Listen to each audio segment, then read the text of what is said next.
O Evangelho segundo o Espiritismo. Capítulo 1. Introdução. Objetivo desta obra. Os assuntos contidos nos Evangelhos podem ser divididos em 5 partes: as ações comuns da vida do Cristo, os milagres, as predições, as palavras que serviram para estabelecer os dogmas da Igreja, o ensinamento moral. Se as 4 primeiras têm sido objeto de controvérsias, a última permaneceu inatacável. Diante desse código divino, submete-se a própria incredulidade. É o lugar onde todas as religiões podem se encontrar, a bandeira sob a qual todos podem se proteger, sejam quais forem suas crenças, porque nunca foi motivo para disputas religiosas, sempre e por toda parte levantadas por questões de dogma. Se o discutissem, as seitas teriam encontrado nele suas próprias condenações, pois a grande maioria está mais ligada à parte mística do que à parte moral, que exige a reforma de si mesmo. Para os homens, em particular, esta é uma regra de conduta que abrange todas as circunstâncias da vida particular ou pública, o princípio de todas as relações sociais baseadas na mais rigorosa justiça. É, em resumo, e acima de tudo, o caminho da felicidade que virá, uma ponta do véu erguido diante da vida futura. Este é o tema exclusivo desta obra. Todo mundo admira a moral evangélica. Falam de sua sublimidade e necessidade. Muitos a divulgam confiados no que ouviram dizer, ou apoiados em alguns ensinamentos bíblicos que se tornaram provérbios populares. Mas poucos a conhecem a fundo, e nem mesmo a compreendem ou sabem deduzir dela as consequências. A razão disso está em grande parte na dificuldade que a leitura do Evangelho apresenta, de difícil entendimento para um grande número de pessoas. A forma alegórica, o mistério e a linguagem encerra fazem com que a maioria das pessoas o leia por desencargo de consciência, por dever, como leem as preces, sem as compreender, isto é, sem delas tirar nenhum proveito.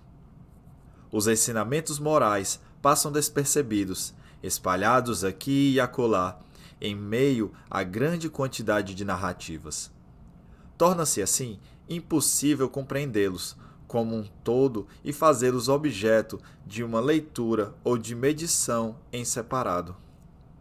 É bem verdade que foram escritos tratados de moral evangélica, mas a adaptação ao estilo literário moderno lhes suprime a simplicidade primitiva que lhes dá, ao mesmo tempo, o encanto e a autenticidade. O mesmo acontece com os ensinamentos morais isolados, reduzidos às suas mais simples expressões proverbiais. Não são nada mais que lições que perdem uma parte de seu valor e de seu interesse, pela ausência das particularidades e circunstâncias em que foram pronunciadas. Para evitar tais inconvenientes, reunimos nesta obra os trechos que podem constituir, por assim dizer, um código moral universal, sem distinção de cultos. Nas citações, conservamos tudo que é útil ao desenvolvimento das ideias, tirando apenas as coisas desconhecidas que não se prendem ao assunto. Além disso, respeitamos escrupulosamente a tradução original de Sassi, bem como a divisão em versículos.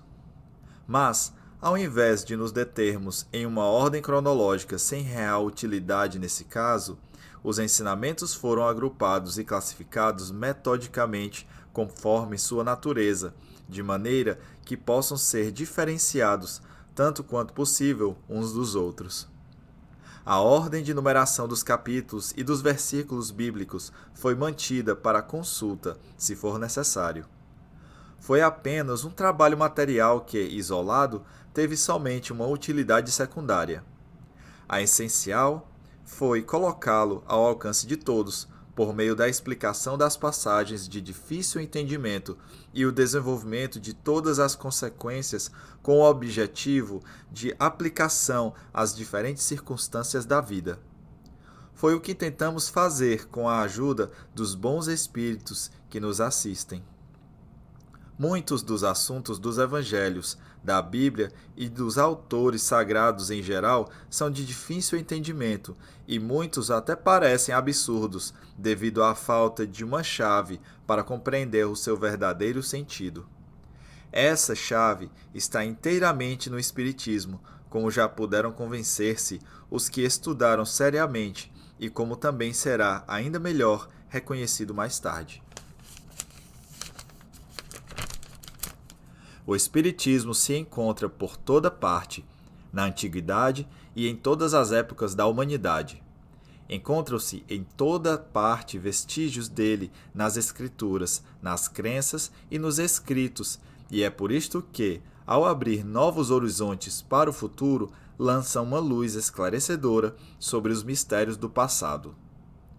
Para completar, cada ensinamento reunimos algumas instruções escolhidas entre as que foram ditadas pelos espíritos em diversos países por intermédio de diferentes médios.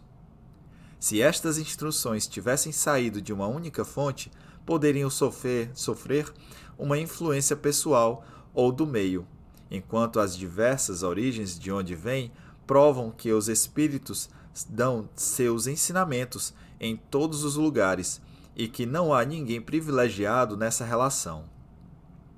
Esta obra é para o uso de todos. Qualquer um pode dela extrair os meios de adequar sua conduta à moral do Cristo. Os espíritas, especialmente, encontrarão nela as aplicações que lhes dizem respeito. Graças às comunicações estabelecidas daqui em diante de uma maneira permanente entre os homens e o mundo invisível, a lei evangélica, ensinada a todas as nações pelos próprios Espíritos, não será mais letra morta, pois cada um a compreenderá e será incessantemente solicitado a praticá-la, aconselhado por seus guias espirituais. As instruções dos Espíritos são verdadeiramente as vozes do céu que vêm esclarecer os homens e os convidar à prática do Evangelho.